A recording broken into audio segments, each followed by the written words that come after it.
quoi cela sert-il aujourd'hui de rentrer dans une obédience maçonnique? À quoi ça sert? Oui. Ben, tout dépend, ce qu'on y trouve et surtout ce à quoi.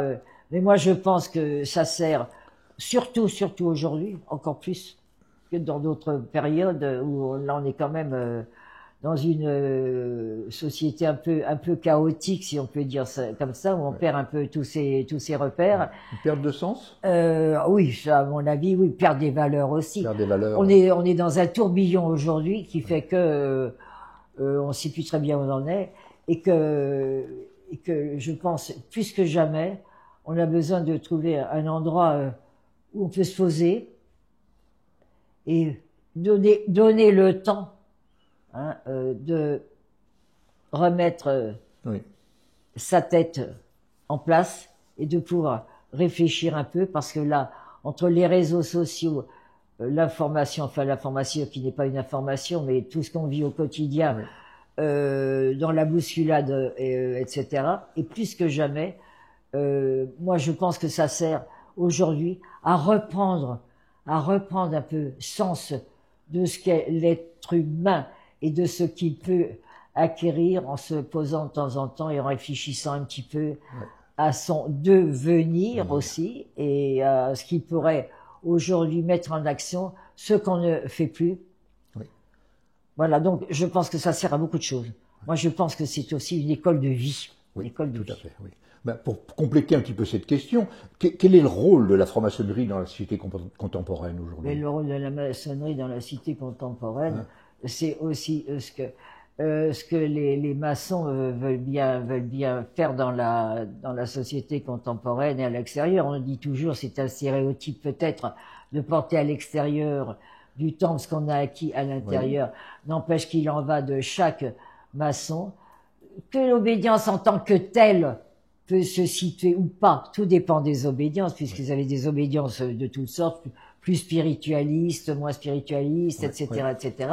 Mais nonobstant, c'est le rôle du maçon et de la maçonne d'agir dans la société. Très bien, absolument. Oui. Et en quoi la franc-maçonnerie transforme-t-elle l'individu au fil des années? Alors là, moi, je ne sais pas si elle la transforme, mais en tout cas, j'ai travaillé justement, deviens ce que tu es, le fameux connais-toi toi-même. Oui. Je ne sais pas si elle nous transforme, mais en tout cas, elle nous aide à prendre conscience de ce qu'on est et de nos aptitudes. Moi, elle m'a fait prendre. Moi, des fois, on me dit, bon, finalement, que c'est pas un chemin toujours facile non plus, prendre conscience de ses défauts, mais prendre aussi conscience de ses qualités. Et moi, ça m'a quand même révélé des possibilités dont je n'étais absolument pas consciente. Donc oui, ça m'a permis aussi quand les sœurs ont le courage de vous dire aussi, faut-il encore avoir aussi le courage, d'une façon tout à fait bienveillante, de vous dire, écoute, là sur ce domaine-là, tu devrais, voilà. Mais par ailleurs, quand on me demande aujourd'hui à quoi ça m'a servi, moi, ça m'a servi à prendre conscience de pas mal de choses, ce qui n'est pas toujours très facile non plus à accepter. C'est pas un long fleuve tranquille, hein, des fois. Mais ça m'a pris aussi conscience de certaines aptitudes. Hein, voilà. Bon, je parle pas de tolérance, je parle pas de choses comme ça, mais d'abord l'écoute, savoir écouter. Aujourd'hui, plus personne n'écoute personne. Moi, je ferme la télévision parce que je n'en peux plus de ces où tout le monde s'interrompt, à tel point même que dans mon travail, je me suis rendu compte que ça m'avait.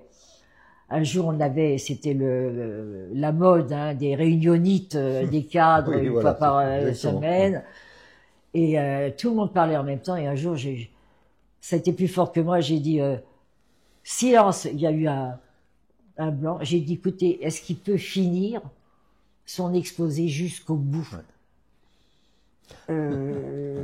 Ça avait impressionné quand même tout le monde. J'ai dit vous écoutez vous, mais vous n'écoutez pas les autres. Et ça m'a aussi permis ça.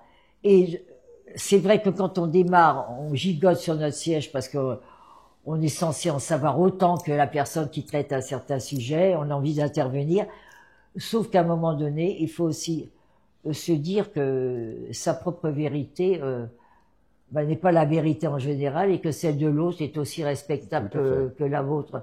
Donc c'est tout ça. C'est vrai que c'est pas facile, que c'est pas évident, mais on y arrive. Et je déplore. Et ça, et quand on passe de l'autre côté, effectivement, quand on vous donne la possibilité de commencer à parler, ben là on s'aperçoit que c'est plus si évident que ça de prendre la parole. Voilà. Absolument, oui.